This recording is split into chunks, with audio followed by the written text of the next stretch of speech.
Hello YouTubers, this is GoldStandard00924 coming at you with another video. It's been a while since I did a Power Rangers review, so like I mentioned in my vlog, I said I was planning on completing all the Power Rangers series reviews and just finishing up from Overdrive, Jungle Fury, RPM, and Samurai. Now I know Megaforce is around and still running, but hasn't finished its series yet, so it's just getting started.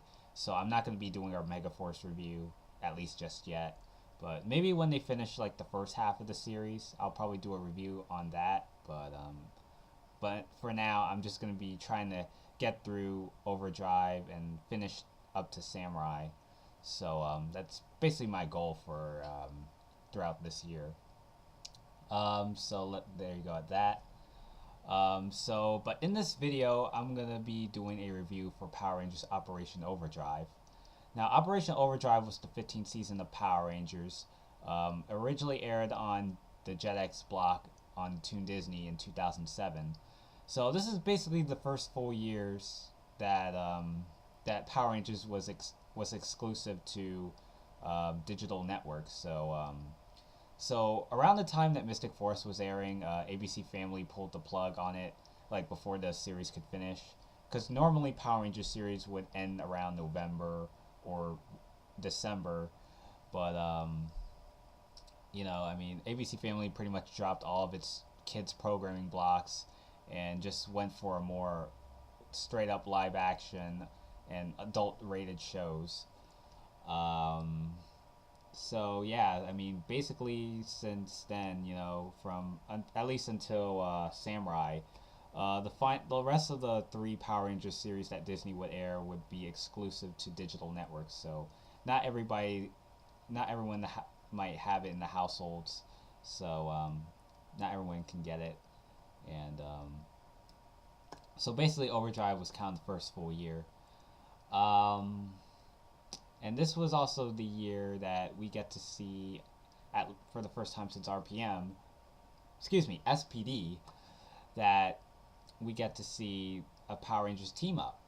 And to commemorate the 15th anniversary, we got to see mostly the Disney era Rangers, as well as one Ranger from the Saban era. Um, so that's kind of what Operation Overdrive was kind of known for. And just basic facts on that as far as in production wise goes. But the premise of the story is that two brothers, Flurious and Moltar, from long ago, that they tried to steal a crown that is known as the Corona Aurora. And as a result of them trying to get a hold of it, those two got sealed within the crown for the next thousands of years.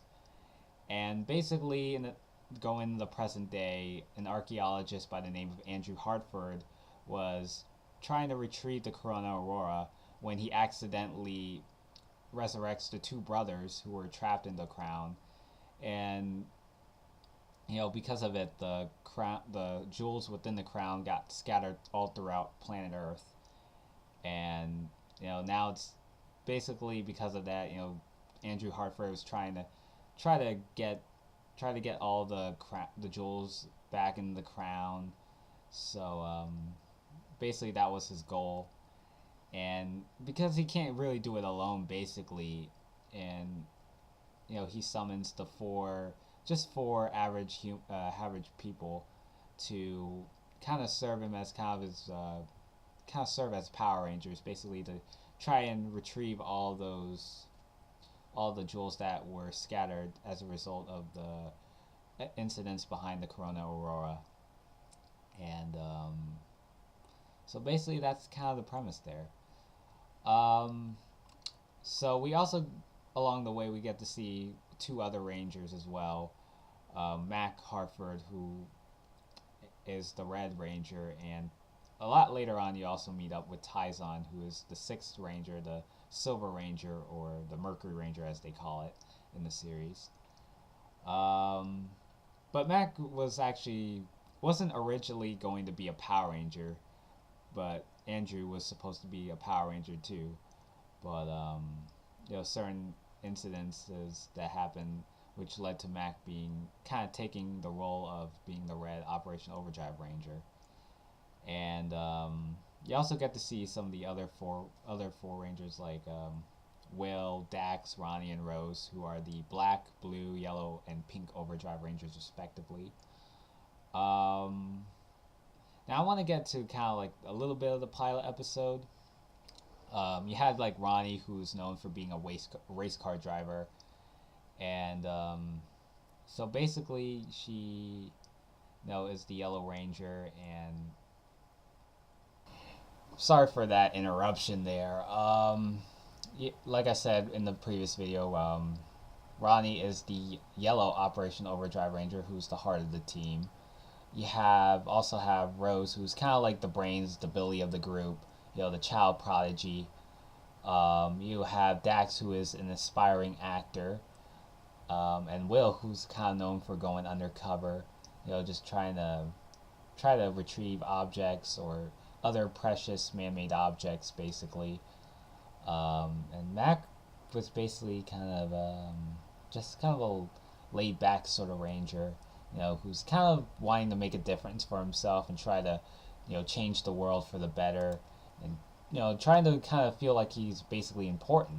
So by volunteering and trying to help people, and that's where he kind of steps in as a Power Ranger.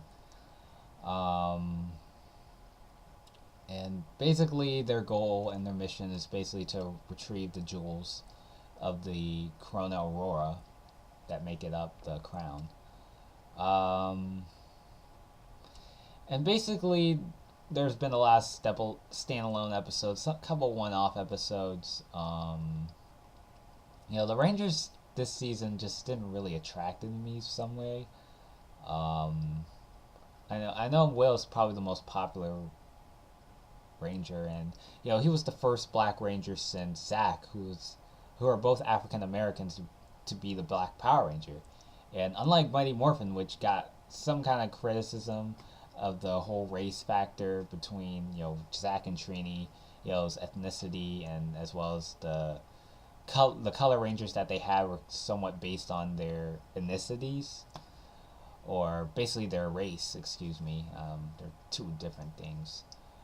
So unlike that, Will, no one really said much about Will or at least criticized Will of his skin color, despite being the Black Ranger. But I think it was kind of refreshing to see someone that's black. I mean, it's not that I'm being racist or anything, but it's just kind of refreshing because normally, you expect him to be like the Blue Ranger or the Red Ranger or maybe the Green Ranger, but you never thought that they would, Power Rangers or Disney in general would go back to those routes and have a African American be the color of his same skin.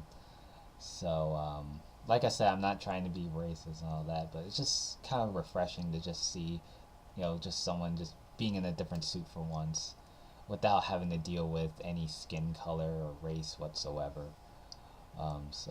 Yeah. Dax, who is an aspiring actor, he's kind of like the comic relief of the series, basically. And, personally, I didn't really find him very funny in a way, but, not as funny as, like, Bridge. At least Bridge wasn't too over the top, even though he can be sometimes. But, he's a little nerdy in some cases, but, he's kind of like the brains of the group, too. So, it's not like he's joking for the sake of joking. It's just because that was really how he is. But, with Dax, he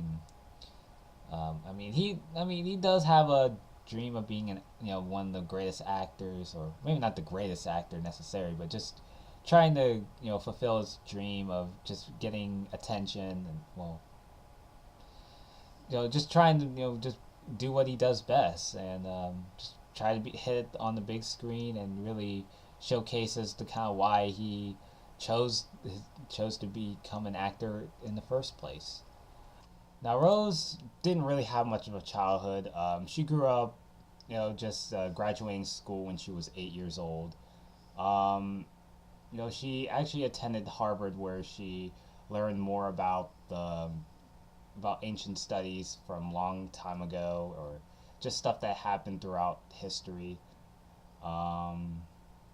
No, she was and prior to becoming a Power Ranger, she also took part in working at a laboratory in London where she pretty much was trying to build a robot, and um, and then as the series goes on, we get to meet up with Tyzon, who's the, like I said, the sixth Power Ranger of this series. He is the Mercury Ranger from Mercuria, like which is the pun name for what he would end up becoming as far as being a Power Ranger is concerned. When Tyzon first comes up, or when he first debuts, he was actually stuck in a monster suit, but in reality, he was originally a humanoid who worked for a detective agency, and basically one day his wife Bella was missing, or actually was actually killed, supposedly, quote unquote, and he tried to avenge his wife's death, and unfortunately, um, Flurious, or it was either Flurious or Moltar. Either one of them got to him first and transformed him into a monster or a dragon, and ever since then he's been kind of stuck in that form. And I basically I think it was in a two-parter, face to face when he debuted, and it wasn't until Man of Mercury, I believe, when he became the Silver Ranger. Um, but after that, he turned back into a humanoid again, or just basically a human. But I don't know why they call it a humanoid, but just basically because he was from another planet. But I mean, he was a decent sixth Power Ranger. I didn't really have anything against him, really, but I've seen a lot of better Six Rangers, but I don't think he was all that bad. He had a pretty interesting background.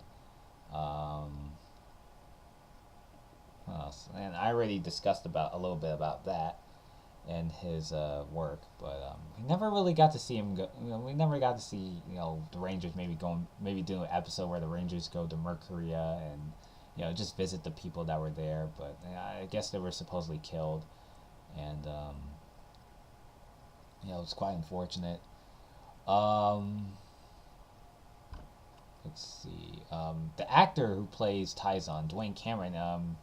You know, a lot of people may also know him for playing the bully in Power Rangers Dino Thunder, in like the episode where Ethan was kind of getting picked on in school, and it happens to be the actor that was playing the bully. It happens to be the same actor that ended up portraying the Silver Ranger, who's Tyzon, and and I know, and Disney seasons tend to do this around the Disney era. Um, like they had the actress that played one of the two sisters in Power Rangers Ninja Storm. One of them went on to play Cassidy in Dino Thunder. Another example is when the actor that played Connor showed up at the end of Power Rangers Ninja Storm when he was one of the who was actually in the show. He was actually his brother, but in real life, it was actually the same actor who would go on to play Connor in Dino Thunder. So, and we also get to see also with let's see, another example is when the actor that played Doggy Kruger would go on to play the Solaris Knight in Mystic Force. So yeah, the Power Rangers in the Disney era tends to have a history of recycling characters, or actually recycling actors portraying different characters. Excuse me on the mix-up. So that was kind of interesting, to read that, just to, grab all that information.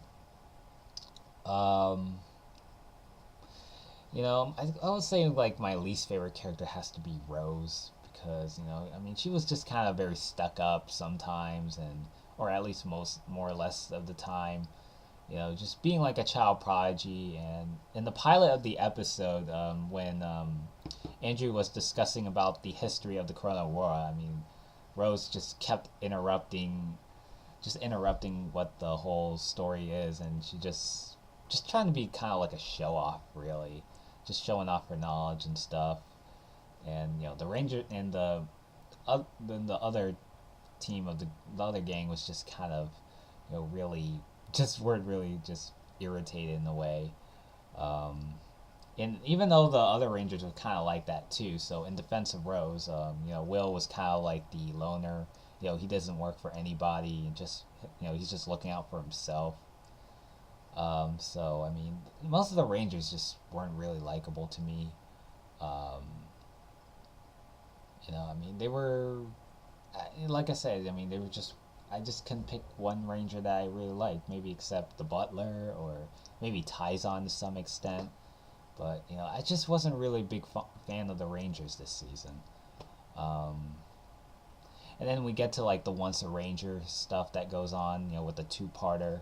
It was great to see some of the Rangers from the previous seasons come back, but the only problem is that a majority of them were like Disney era Rangers, and we never got to see like, aside from Adam, we never got to see any of the other Saban era Power Rangers to show up. But I mean, it's one of those two-parters where you just kind of love it or hate it, basically. But I thought this episode was all right. But I mean, it could have been so much more.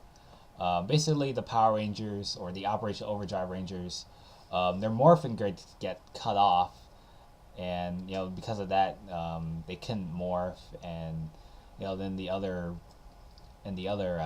Power Rangers from the previous seasons, from just one Ranger from each season, basically. They show up and they kind of replace the Operation Overdrive Rangers. Um, so it's basically kind of like an all-star team, like I was basically trying to say. Um, and then basically because of that, the Rangers just basically relieve of their duties themselves, or at least chose to kind of basically quit as Power Rangers and go back to their normal lives and stuff. Um, it just felt like these Rangers were like one of the worst Rangers because they just kind of gave up like that. I mean, if they had someone like Jason leading the team, I doubt that the whole Power Rangers would actually break up. But I mean, this wasn't the only time they did this. But in Mighty Morphin, in the Green with Evil saga, I mean, the Power Rangers were about to give up. But I mean, if it wasn't for Jason, they probably would have given up. But unlike Mighty Morphin Rangers, but Operation Overdrive just gave up so easy. Like, it wasn't like their passion. No one stepped up to the plate and and try to be like the heart of the team. And Ronnie, I believe, was the heart of the group, and she didn't really like, or someone couldn't like step up and tell him, like, hey, we should be, we shouldn't give up like this. We may not be, we're Power Rangers. We may not have powers and we may not be strong, but that doesn't mean we can't give up. They could have done something like that, but they just walked out on Andrew and the Butler and stuff like that. But I mean, the Rangers just probably were the worst out of the whole Power Ranger series in its history. Um, what else? And then basically, I can't really remember a lot of some. I mean, I've watched it, but it's been so long, and I'm trying to really try to refresh my memory here. Um, oh yeah. Excuse me. In one episode, around the time that Mac was getting the Battleizer, it was revealed that Max was an android when like a virus was taking place, and because of an incident that happened, it was revealed that Mac was actually a robot all along. And personally, for me, it just felt so silly. Just the idea of it, it's kind of like out of nowhere. It's like, you know, um, they did this storyline where like Mac thought that he knew that, that he had a life and he had a mother, and he was holding a picture about him, or about him living, having a childhood and growing up. But Andrew explains that all of that was just implanted in his memory circuit, and and I guess it had a good concept. I guess I could see maybe it had something could have been actually good, but the execution, the payoff, it was just kind of basically. Um, let's see, and then basically Mac was kind of going through this identity crisis. Just kind of trying to figure out who he is. Like there was like one scene where he wanted to be like a rock star or something, or strum a guitar and stuff. But but yeah, I mean, I guess I could. Maybe they had a good idea. I could see where they were going with it, but you know, it just at the end, just the payoff just wasn't that good in my opinion. Um, and then because that Rose utilized the Zord technology along with the Sentinel Knight to kind of become for Mac to utilize the Battleider, since Rose claimed that it was too dangerous for humans to control. So they kind of pulled you, kind of giving an excuse for Mac to utilize the Battleizer and use that android, him being an android stuff to become that. So that's really kind of a mini story arc that happened towards the end of the series. And towards the end of the series, it turns out that Tyzon's wife, Bella, wasn't actually killed, but she was hiding after all these years, and she was kind of held a hostage by the villains of the season. It was kind of like Doggy and his wife. When I first watched that, I mean, I thought Doggy's wife had died in SPD, but it turns out she wasn't. And it kind of applies here in Operation Overdrive. So there you have it. That.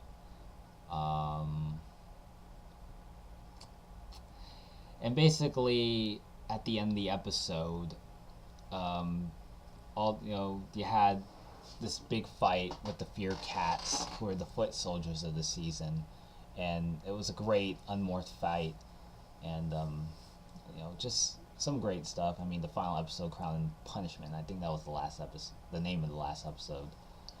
So I thought it was pretty cool. But yeah, I mean, Crown and Punishment ended with all the Rangers going back to their separate ways. Go back to their dreams. Rose going back to study in the University of London, and Ronnie going back to race car driving. Dax, continuing, resuming his acting career, and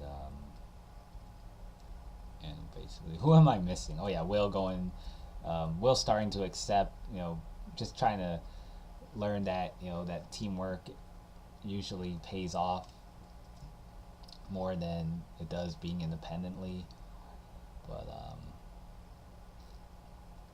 let's see. And Mac was just basically turned into a human permanently, and that's basically how the android story just ended. When Mac initially died, but then the Sentinel Knight used his powers to resurrect Max as a human and not an android. So much for that whole android storyline. So yeah, that was basically Power Rangers Operation Overdrive. I mean, it was just a very disappointing season. Until next time, this is Gold Standard 0924 signing out.